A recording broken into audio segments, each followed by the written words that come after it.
All right, Eugene, let's take a closer look at this property. It's not without its challenges, but what property isn't? We just make the best out of anything we can. One primary consideration when we really zoom back here is you can see that as far as a line of travel in the neighborhood, we're really looking at this is 100% east to west. We're not going to get much north to south movement out of this property. Where your food plot is up here is a skinny little patch of cover going up to this house where those deer don't really want to be out in the open.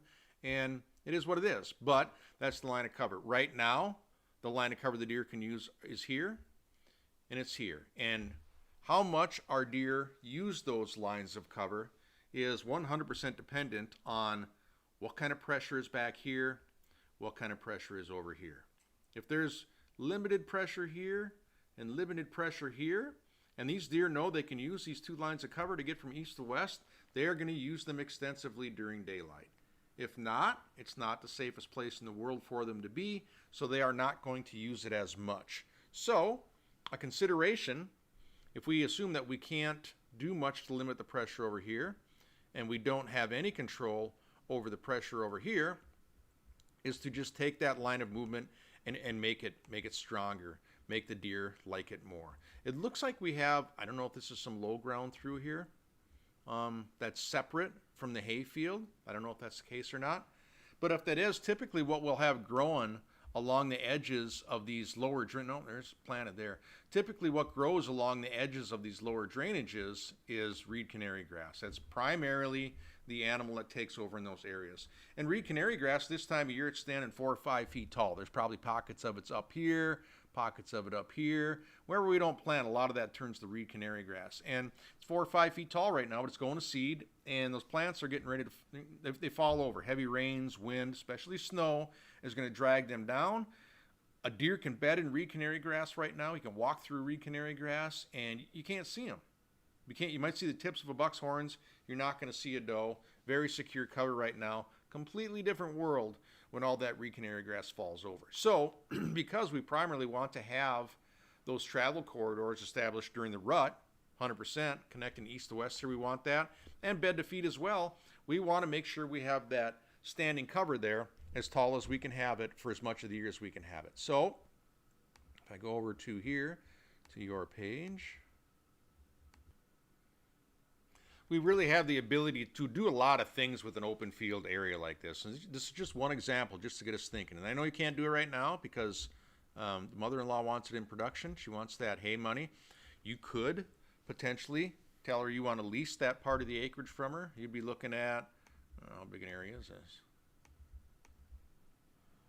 Yeah, you'd probably be looking at 3 acres all told. Wouldn't be that much ground. I don't know what she's getting an acre, 25 bucks an acre, 100 bucks a year. Maybe you can come in here and take over to do this. But if we look at this skinny line of cover, reed canary grass falls over. It's kind of exposed from the north and south. They don't want to walk through the middle of it because it's so low down there and there's trees that fall over in bushes. But say we had some kind of grasses planted here in some kind of structure like this, and this is just the concept.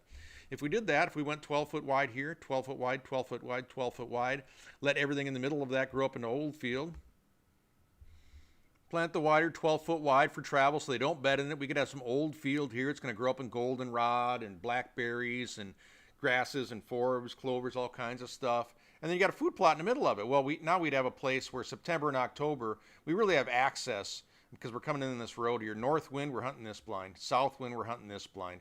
We got connecting cover back and forth. If these guys aren't bothering the deer and they don't know we're here, they'll come through and feed in this food plot. They'll come through and feed in this plot. So will these animals feed in this food plot. If these guys aren't getting bothered till rifle season, they can come into those food plots. So it's an example of how we can take an area like this where it's got a skinny line of contiguous cover and you could transform into something. We can do the same thing down to the south end here. Or we could hunt this on a north or south wind. And you know, the quality, the usage, again, of these lines of cover is heavily dependent on what the neighbors do, all right? We got control over this section if it's ours someday, right? We got control over that. Animals don't want to go across the middle of this. But boy, if they got cover here and here, then they got old field, and food. Food's a commodity here. They're going to use it. And the food, of course, these smaller food sources like this that they can use when they go to and fro are something that bedded deer could visit this during the daylight. If we have bedded does in here and they're bed down here and they're fat, sassy, and happy, they'll probably be in this food plot 5 times a day because they want a food source 5 times a day. If they have the browse in here, they can have that 2 or 3 times a day, maybe feed out here twice a day. But if we have it close enough and they feel secure, they might use that. So let's expand upon that. Let's say that was our plan. We have these lines of cover to connect this back and forth. And if the deer don't go over here, they might not view it as a line of cover, but just a secure place to eat. So if we came in here and we did some selective thinning, if we take a 1/3-acre area, half-acre area, and we knock down 30 8 or 10-inch trees inside there and just let them fall so it's not a trap for them, but we put some side cover on the ground for them, the deer are going to use them because we don't bother it and it's in the proximity to food. Now these improvements here, the way it's set up, if this was your 40 and we didn't have to get through there, we don't really have to bother them because we have access along the south line here for when we're going back deeper into the woods. We're not bothering these deer with the north wind. These ones, September and October, we're only going to these blinds. They're 100% left alone there. And then what that can also do on a 40 during the rut is it can create some predictable rut travel for us. Because if we know, if this is all kind of older woods and there's a doe group bedded here and there's a doe group bedded here and there's a north wind, we also know that during the rut, the bucks aren't just passing through our property now. They're actively searching for these does. That's not the color line I wanted. They're actively searching for these does. So what they're going to be doing is with the north wind, they'll take the secure travel cover we gave them, but they're downwind of these does. Okay. Now, if we plan this out right, then we can get a rut tree stand put up in here somewhere. So during the rifle season, we can see these deer. How far is that? No, it's 50 yards. So if we have that, we have access down the south line with the north. When we pop in a stand here, we might do some creative things to create some cover here as we come into this ground blind so those does can't see us when we climb in and out of these tree stands. But we got the east-west movement, put on steroids by secure cover, 2 pockets of bedded does. It's not only a funnel for the bucks to walk through, but it's also a place they can go with the north wind. Here's a place they can go with the southeast wind, okay? Southwest wind can blow into this open field because with the south wind, our bucks are going to cruise downwind. Why does it? I don't like it when it does that to me. They're going to cruise downwind of our bedded does, okay? And they're going to stay in cover. So they're going to cruise through like this, which means with the south wind, we could have a stand, right on the edge here for a southwest wind, maybe one over here. This one be southwest, this one will be southeast. And if we can sneak in there without disturbing those does, closer we are to them, the harder it is to do. So all these pieces have to work together. This doe bedding might get pulled this way, and this doe bedding might get pulled this way. It doesn't make a lick of difference for our bed to feed patterns because south wind we're hunting here, north wind we're hunting here. Maybe we make this one for a north wind and this one for a south wind, and we don't have this one. Okay? More options we have with this open field because the income isn't that much on it is deer always view everything in the woods one of 4 ways. They feed there, they sleep there, they travel through there, or they completely avoid there, right? So we could expand upon improvements out in this area as much as we want. This might be enough to accomplish exactly what we want. If we want more deer to bed here, what we can do is we can say, okay, let's create, I always make purple a deer desert on the maps for some reason. Doesn't matter why. But let's say we're going to create a deer desert in this area because I don't ever want the deer to be in this area. Okay? Just don't want them to be there. And the reason I don't want them to be there is if I don't have a place for my wind to blow, then I don't have any safe access to hunt those deer. So if this became my area of human activity that I could access through, doesn't matter where I put a stand around the edge of this, I always have places to put my stand. That one's for a north wind, this one's for an east wind, this one's for a south wind, okay? And then I could create these additional I can create these additional bedding pockets with switchgrass and old field out here, which would bring my deer in circles around that. Okay? So if all that was old, say all this was switchgrass around this purple area here, all this is switchgrass, okay? All this is switch, or it's all spruce, or it's all whatever. And then I have pockets of old field that have some browse in their form. I'm creating, the whole outside of this circle is edge. The whole outside of this purple is edge. Outside of every circle is edge. We're increasing the edge. Deer are a creature of edge. So we could do something like that too. Obviously, if we did that, if I bed deer here, I can't hunt this with a north wind. I can't hit this with a south wind. But it's another plan we could do. We could say that, you know, we're going to give more bedding for the deer because we want to put the energy into that, bed more deer there. And then I could have food in areas that I could access in a different shape. But the point is, these fields like this are, they can really create a blank canvas for us that we can utilize. So if this was deer desert, this was switchgrass, pockets of old growth food, food plot, food plot, food plot, I could have stand, stand, stand. The deer really don't have any motivation to use this because that's the open area, that's the deer desert, which we want to have. So if we don't have places on our property for the wind to blow, represented by this purple property, or the area all in between here on the former stance that we had, now we got to pick a different place for our wind to blow. We have spots for our wind to blow down here, which is great. And that's why this is such a tremendous rut opportunity down here, and a bed to feed as well, right? North winds, east winds, we can set up in this corner, catch deer cut in this corner because they don't want to be out in the open and there's no food there for them. So our microplot feeds them, but as they travel through, they're staying in this cover. As long as our wind's blowing out here, it's great. As long as our wind's blowing out here, it's great. Same with the top part of the property up here. As long as our wind's blowing up to the open field, it's great. Old pasture, let the wind blow there.